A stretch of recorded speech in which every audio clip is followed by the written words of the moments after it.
Hola, ¿qué tal? Este video es para explicar la cadena transportadora de electrones y la fosforilación oxidativa. ¿Por qué es necesario entender esto? Las células para mantenerse vivas dependen de reacciones químicas muy coordinadas y complejas.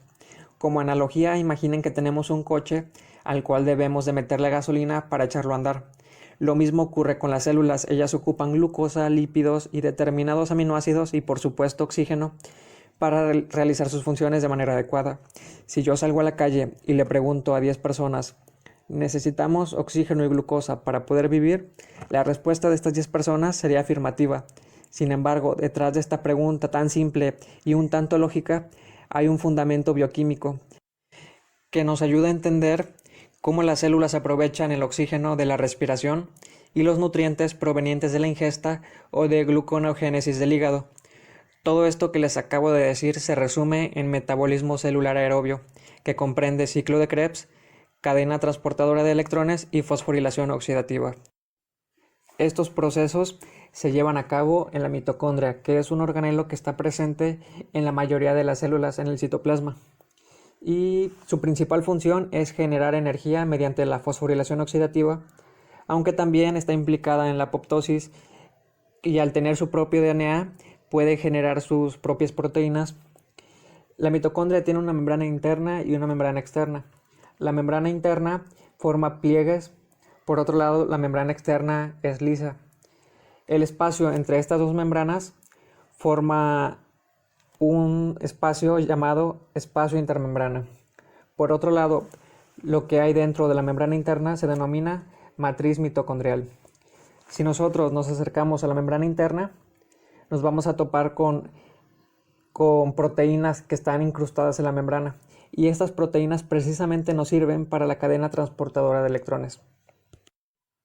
Y las coenzimas, que son reducidas provenientes de glucólisis del ciclo de Krebs, de conversión de acetilcoenzima A, donan sus electrones a esta cadena y al ser oxidadas resulta en la liberación de energía que nos sirve para generar ATP. La primera proteína, llamada NAD deshidrogenasa o también complejo 1, es la proteína más grande, funciona como una bomba de protones y es exclusiva del NAD reducido. O sea, el NAD le dona sus electrones y se oxida. La siguiente proteína, o también llamada complejo 2, es la succinato deshidrogenasa y esta proteína es exclusiva del FAD reducido. A continuación, los electrones que han sido donados al complejo 1 y 2 se transfieren al complejo 3 mediante una proteína llamada ubiquinona.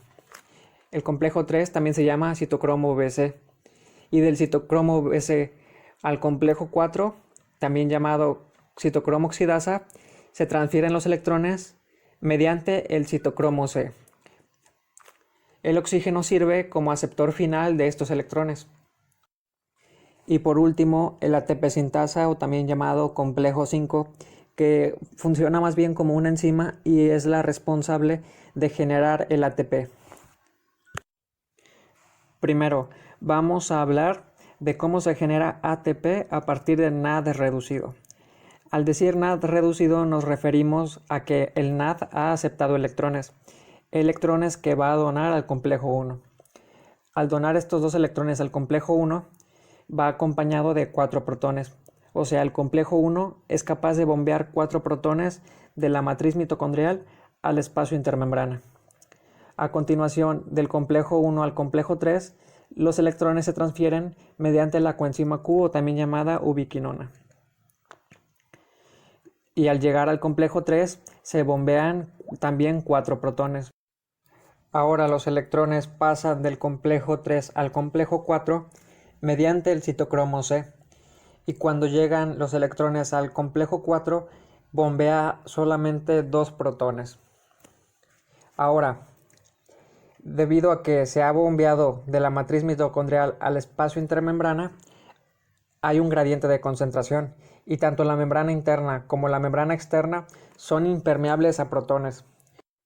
Solo hay un lugar por donde pueden pasar estos protones para que no exista este gradiente de concentración, y es por la proteína o enzima ATP sintasa, que tiene un canal para protones.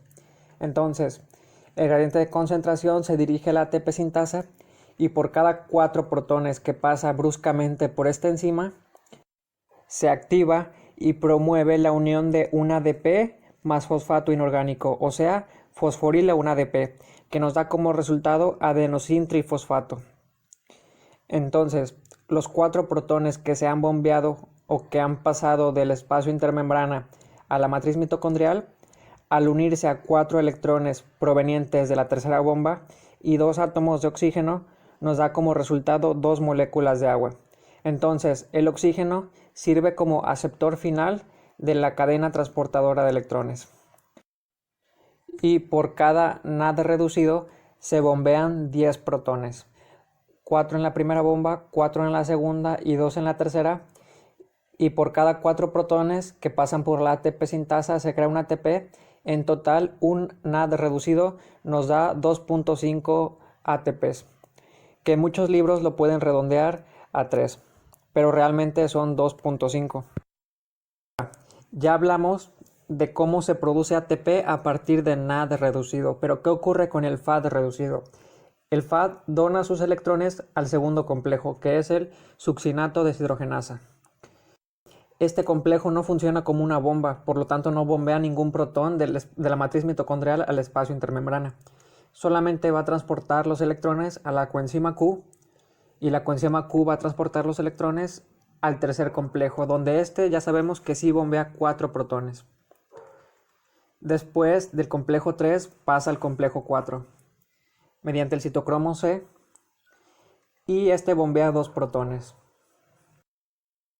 Y a pesar de que por cada FAD reducido se bombean menos protones que por cada NAD reducido, se crea el mismo gradiente de concentración, que al pasar por la ATP sintasa favorecen la fosforilación de ADP para dar lugar a adenosin trifosfato nuevamente. Y estos mismos protones, los 4 protones que han pasado para formar un ATP, se unen a 4 electrones y 2 átomos de oxígeno para formar nuevamente agua. Entonces, por cada FAD reducido se han bombeado 6 protones y por cada 4 protones se crea un ATP.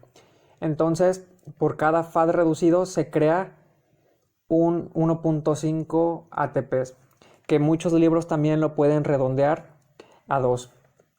Entonces, la cadena transportadora de electrones es un conjunto de proteínas oxidorreductasas que se oxidan y se reducen transportando electrones, y la fosforilación oxidativa es el hecho de crear ATP a través de la ATP sintasa por el movimiento brusco de protones desde el espacio intermembrana hasta la matriz mitocondrial. Esto ha sido todo, espero les haya gustado. Si tienen alguna duda o quieren algún otro video, déjenlo en los comentarios. Gracias, hasta la próxima.